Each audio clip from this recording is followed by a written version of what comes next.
여러분 안녕하십니까? 오늘도 2022년 9월 15일을 맞아서 하나님께서 주시는 생명의 말씀을 함께 나눕시다. 창세기 24장 10절로 27절인데 오늘 본문에 나오는 아브라함의 종의 기도 두 가지를 함께 봉독하고 나누겠습니다. 12절 그가 이르되 우리 주인 아브라함의 하나님 여호와여 원하건대 오늘 나에게 순조롭게 만나게 하사 내 주인 아브라함에게 은혜를 베푸시옵소서. 성중 사람의 딸들이 물길로 나오겠사오니 내가 우물 곁에 서 있다가 한 소녀에게 이르기를 청하건대 너는 물동이를 기울여 나로 마시게 하라 하리니 그의 대답이 마시라 내가 당신이 나타나게도 마시게 하리라 하면 그는 주께서 주의 종 이삭을 위하여 정하신 자라. 이로 말미암아 주께서 내 주인에게 은혜 베푸심을 내가 알겠나이다. 자, 이어지는 말씀은 이렇게 아브라함의 종의 기도한 대로 이루어지는 역사를 보면서 그가 오늘의 말씀 마지막 부분에서는 여호와 하나님께 감사하는 기도입니다. 26절 이에 그 사람이 머리를 숙여 여호와께 경배하고 이르되 나의 주인 아브라함의 하나님 여호와를 찬송하나이다. 이르되 나의 주인 아브라함의 하나님 여호와를 찬송하나이다. 나의 주인에게 주의 사랑과 성실을 그치지 아니하셨사오며 여호와께서 길에서 나를 인도하사 내 주인의 동생 집에 이르게 하셨나이다 하니라. 아멘. 방금 봉독한 이 말씀을 중심으로 사람의 우연 뒤에 숨겨진 하나님의 필연이라는 제목으로 말씀을 나누겠습니다. 사람의 보기에는 우연 같으지만은 사실은 사람의 기도와 믿음이 하나님의 반응을 이끌어내서 그것이 필연으로 이어진다고 하는 그런 말씀이지요. 앞서 말씀에서 아브라함은 그의 아들 이삭의 배필을 구하기 위해서 자기 집의 모든 소유를 맡은 정말 가장 신뢰하는 아주 노종을 이제 이삭의 아내 간택을 위해서 떠나보내게 됩니다. 그런데 조건을 달았지요. 이 땅 가나안 족속의 딸들 중에서 택하는 것이 아니라 내 고향 친족이 있는 곳으로 가서 택하라. 그 한 가지를 전명해 또 한 가지는 뭐였는가 하면요. 만일 그 처자가 너를 따라서 이 가나안으로 우리 집으로 오겠다고 하지 아니하면 굳이 내 아들 이삭을 그리로 데려갈 필요가 없다. 왜냐하면 이 땅은 하나님께서 나와 내 자손들에게 주리라고 맹세한 언약한 땅이기 때문에 아브라함은 가나안 땅을 고수하는 것이죠. 그래서 우리가 앞서 말씀에서는 아브라함의 소명을 따라가는 그의 삶의 철학과 또 그가 하나님이 주신 유업으로서 가나안을 지키는 그것을 이제 자신의 후대 이삭에게도 이어지게 하는 것을 보게 됩니다. 어쨌든 아브라함의 종을 이제 주인의 보냄을 받아서 아브라함의 고향 친족이 있는 곳으로 갑니다. 오늘 본문에 보니까 그것이 어딘가 하면요. 메소포타미아 나홀이라 그랬습니다. 10절에 나오죠. 메소포타미아, 보통 우리가 메소포타미아라 그러면요. 우리가 아는 대로 페르시아만 그 지점에서부터 꼭대기 지점에서부터 가나안에 이르기 전에 초생딸 목초 유프레스강 티그리스강 위역으로 푸른 목초지대가 있거든요. 그 전체를 우리가 메소포타미아라 할 수 있어요. 오늘날로 말하면 이라크와 시리아와 또 이란의 일부가 여기 속해 있지요. 근데 우리가 아는 것처럼 아브라함은 갈대아 우로 바로 페르시아만 꼭대기 위에서 하나님의 부름받아 떠나서 어디로 갔어요? 하란으로 갔어요. 그 하란이 지금 오늘날로 말하면 어디쯤 해당되는가 하면요. 시리아의 말이라고 하는 그 지역에 해당이 돼요. 제가 지형을 보니까 그렇습니다. 자, 이제 가나안에서부터 출발해서 메소포타미아 하란 나홀의 성까지 가는 데는 지리에서 약 700km 정도를 말하고 있습니다. 물론 갈대아 우루까지는 1500km지요. 그래서 나중에 바벨론 포로로 갔던 유다인들이 돌아올 때 어린아이들까지 딸렸기 때문에 적어도 이 1500km를 3개월에 걸쳐서 돌아오게 되는 것이죠. 근데 지금 아브라함의 종의 경우에는 낙타 10피를 지금 가지고 지금 떠나는 여행이에요. 우리가 사막지대를 오가는 상인들 보통 카라반이라고 하는데 지금 카라반 행렬을 지금 낙타 10대를 지금 동원해서 아브라함의 가장 참 신뢰하는 노종과 또 다른 수행원들도 함께 있다고 우리가 봐야 되는 것이죠. 열피를 끌고 갔으니까 거기다 많은 물품도 실었고 길을 떠났습니다. 약 700km의 거리니까 적어도 한 20일 이상은 이 낙타를 타고 갔겠다 생각을 해보게 되는 것입니다. 그래서 드디어 메소포타미아 나홀의 성, 우리가 쉽게 아는 대로 하란에 있는 이 동네에 도착을 하게 됩니다. 제 생각에는요, 아브라함의 동생 나홀의 가정도요, 본래는 아브라함과 같이 갈대 우르에 살았는데 아브라함이 가나안으로 떠나고 난 뒤에 참 그의 어떤 소식을, 성공적인 소식을 들었는지는 모르지만 그들도 함께 이주하여 하란에 정착한 것 같습니다. 그렇게 이제 연상이 됩니다. 어쨌든 나홀의 성문 밖 우물가에 낙타 10마리를 끌어안치고 이 노종과 수행들도 함께 거기서 쉬게 되는 것이죠. 자, 근데 여기서 이제 아브라함의 종이 기도를 합니다. 아주 하나님 앞에 간절한 기도를 하는 것이죠. 24장 12절에 나오는데 이렇게 기도했어요. 우리 주인 아브라함의 하나님 여호와여, 원하건대 오늘 나에게 순조롭게 만나게 하사 내 주인 아브라함에게 은혜를 베풀어 주옵소서. 순적한 만남. 그렇게 하면서 이 노종이 여호와 하나님 앞에 두 가지 간택의 기준을 정해요. 사람 편에서 하나님 앞에 이렇게 한다는 것이 좀 이상할지 모르지만, 그러나 하나님께서는요, 우리가 구체적으로 기도하는 것을 좋아하신다는 것을 여기서 우리가 엿볼 수가 있어요. 이 노종이 두 가지 간택의 요소를 말했는데, 첫 번째는 뭡니까? 첫 번째는 이렇게 했어요. 내가 물을 달라 했을 때에 나에게 물을 기울여 마시게 해주는 것뿐만 아니라, 두 번째가 중요해요. 낙타에게까지도 물을 마시게 해주는 그러한 처자여야 되겠습니다. 여러분, 사람에게 물을 주는 것, 물 한 잔 달라줄 때 주는 것, 쉽게 할 수 있다 생각해요. 그렇지만, 동물에게까지도 물을 줄 수 있다면, 그것도, 아쉬운 사람이 내 동물에게까지 물 달라 하는 것이 아니고, 그 여자가 스스로 자청해서, 그 동물의 딱한 사정을, 사람뿐만 아니라 동물도 모르지 않습니까?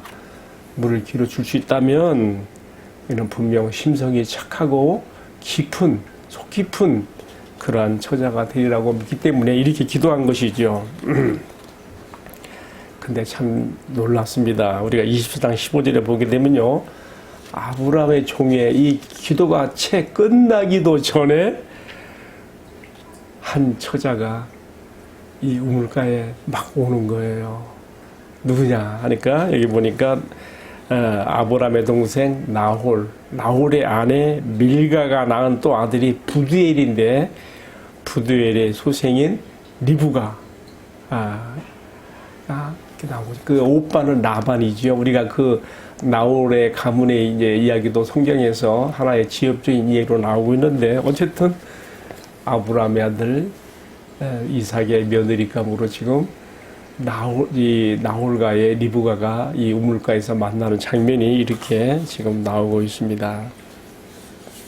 참 놀라운 것은요, 아브라함의 종이 하나님 앞에 간청한 기도 그대로 되고 있어요.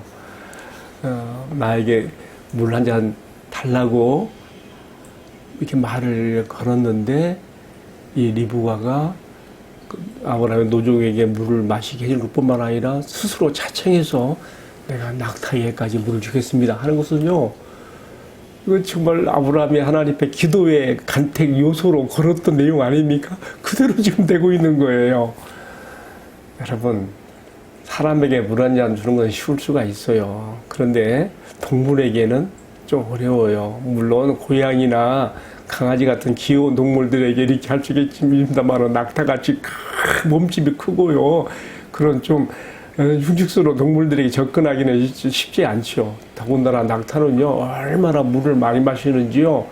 보통 일반 동물, 양이나 이런 소고 동물보다도 두세 배 이상 마신다 그래요. 100리터 이상의 물을요, 몸 안에 저장한다 그러네요. 낙타 등에 있는 혹이 나는 물탱크인 줄 알았더니 그건 아니고, 거기에는 기름이 저장돼 있다 그래요.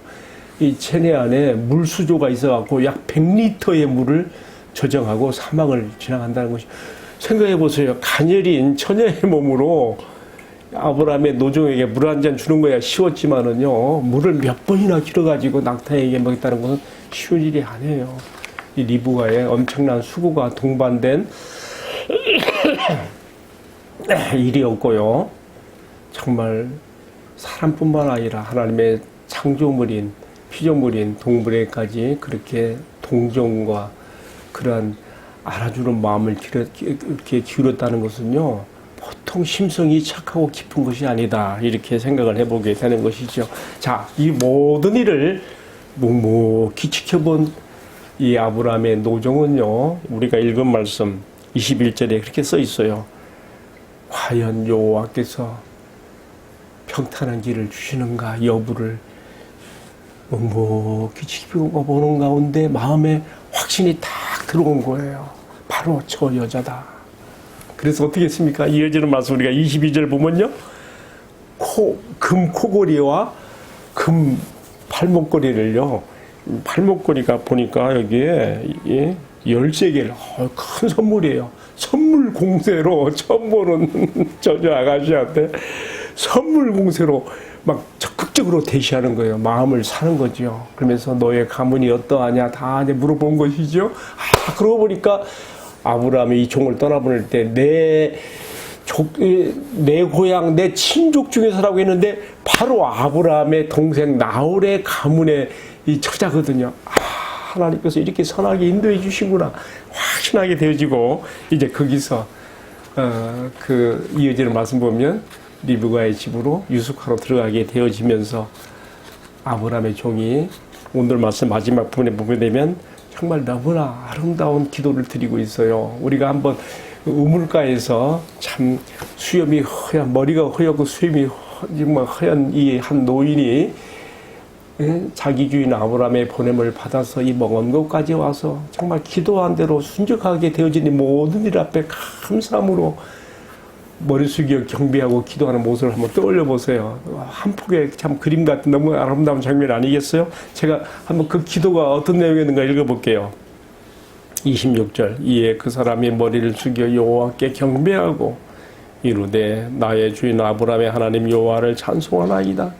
나의 주인에게 주의 사랑과 성실을 그치지 아니하셨사오며 여호와께서 길에서 또한 나를 인도하사 내 주인의 동생 집에 이르게 하셨나이다. 자, 여기까지가 오늘 말씀의 참 내용을 제가 이렇게 조금 스토리로 엮어서 이렇게 좀 나타내 보았습니다. 자, 오늘의 말씀을 묵상하면서 제 마음에 크게 닿아지는 두 가지 화두가 있습니다. 정말 묵직하게 닿아지는 그 주제인데, 첫 번째는요, 우리의 기도에 반응하시는 하나님에 대해서 가르쳐 주는 것이 있고요. 또 한 가지는요, 사람을 택하는 최고의 기준으로서 착한 마음의 심성입니다. 속 깊은 마음, 착한 마음, 이것이 다른 모든 것에 우선해서 중요하다는 것을 하나님의 말씀이, 성경이 우리에게 가르쳐 주는 거예요. 이게 기초가 되어 있으면 다른 것은 볼 거 없는 거예요. 자, 먼저 생각해 볼 것은 사람의 기도에 반응하시는 하나님에 대해서 우리 한번 생각해 봅시다. 자, 누가 기도합니까?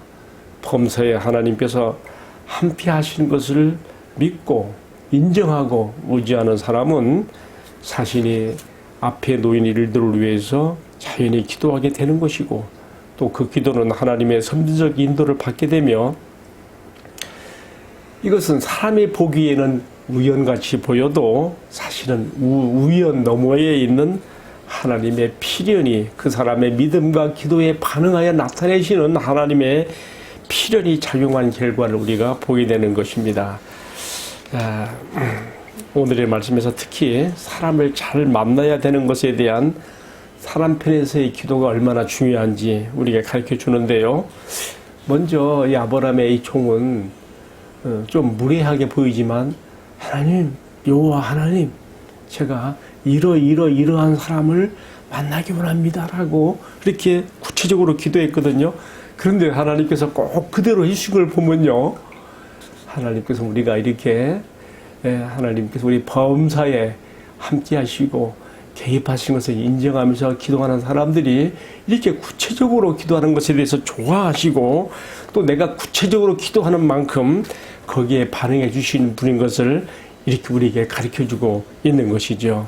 그래서 아브라함의 기도가 채 마치기도 전에 처녀 리브가가 우물에 나타난 것은 그냥 된 게 아니에요. 아브라함의 믿음 플러스 이 종의 기도가 나타내는 결과입니다. 아브라함도 이 종을 보내면서 뭐라고 했어요? 우리가 24장 7절에 보면 그가 그 사자를 너보다 앞서 보내어서 너의 가는 길에 순탄함을 주시라.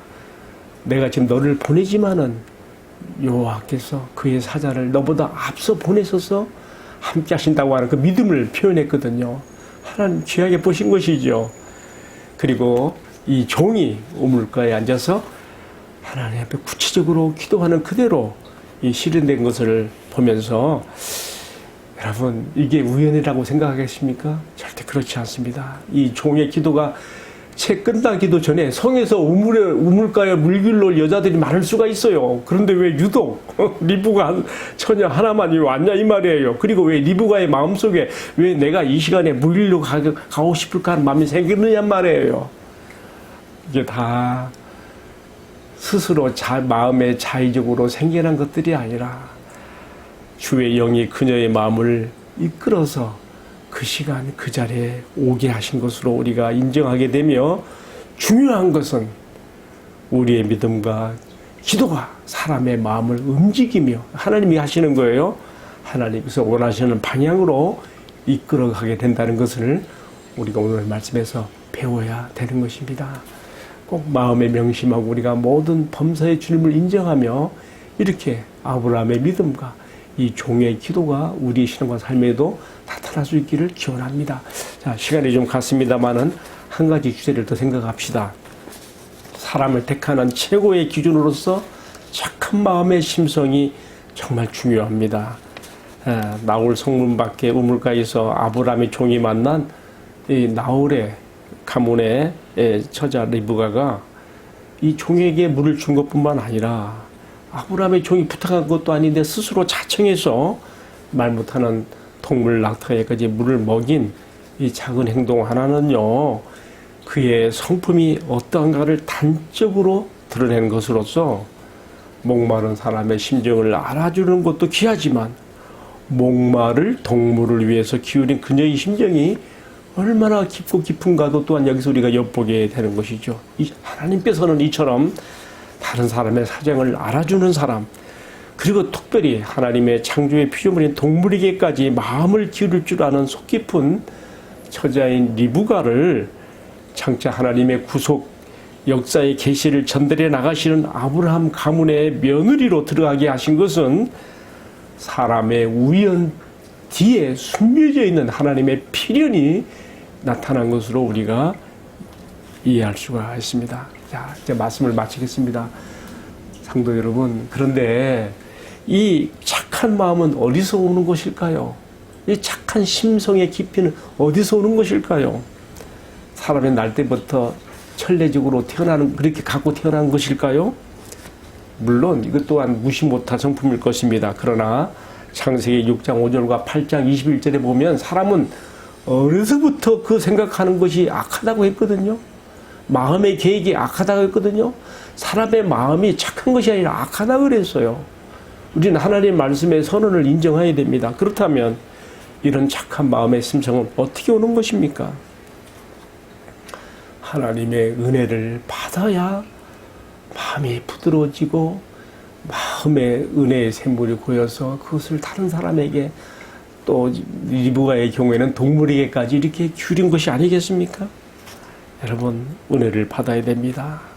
성도라고 하여도 마음의 은혜가 떨어지고 메말라지면 다른 사람의 사정을 알아주는 깊이가 없어지고 또 다 알면서도 마음을 걸어 잠그는 그런 강팍함이 지배하게 되는데, 그래서 우리는 하나님의 은혜로 우리 마음이 다스려져야 되고, 그 마음에 하나님의 은혜로 부드러워지는 은혜가 우리에게 꼭 필요한 것입니다. 예수님께서는 우리가 착하고 좋은 마음으로 하나님의 말씀을 받아야 그 말씀이 또한 우리 안에서 싹이 나고 열매를 맺는다고 하였는데, 정말 신앙생활의 가장 우선적인 기초로서 내 마음이 이 사악한 세상에서 휘둘려져서 악해지지 않고 단단해지지 않고 항상 은혜로 단장되어진다는 것은 너무나 귀하고 귀한 축복입니다. 우리가 하나님의 은혜를 받는 수단으로서 말씀과 기도와 찬양과 또 교회가 베푸는 성례전, 이런 것들은 정말 우리의 마음을 은혜로 단장하게 하고 굳게 하는데 꼭 필요한 요소들인 것입니다. 열심히 행하여 우리가 이 은혜에서 떠나지 않아야 할 것입니다. 최근에는요, 이 나라가 정치적으로 너무 혼란하고 막 대립이 심하다 보니까 성도들이요, 이리 정치 휘말려 갖고 마음들이요, 막 쑥대밭 같이 막 단단해지고 막 그렇게 막 칼라같이 되는 것들이 많이 보여요. 그래서는 절대 안 됩니다. 우리 마음이 이 세상 속에서 가능한 한 다른 것들에 휘둘려지지 말고 하나님의 은혜로 부드럽게 단장이 되어져서 속 깊은 착한 성품의 사람들로 주님 앞에 쓰임받을 수 있기를 간절히 축복합니다. 기도하십시다. 사랑하시는 주님, 내 안에는 본래 착함이 없습니다. 그러나 주님의 은혜로 마음이 부드러워지고 주님의 사랑이 내 마음에 깊이 타지고 성령의 열매가 맺혀져서 다른 사람들의 어려움을 헤아려 주는 마음과 마음이 힘들고 슬픈 사람들의 마음까지 읽어내고 마음을 기울여줄 수 있는 착한 성품의, 속 깊은 성품의 사람으로 살아가도록 은총을 베풀어 주시옵소서. 이 모든 말씀을 존귀하신 우리 주님 예수 그리스도의 이름으로 기도하옵나이다. 아멘. 예, 마쳤습니다. 감사합니다.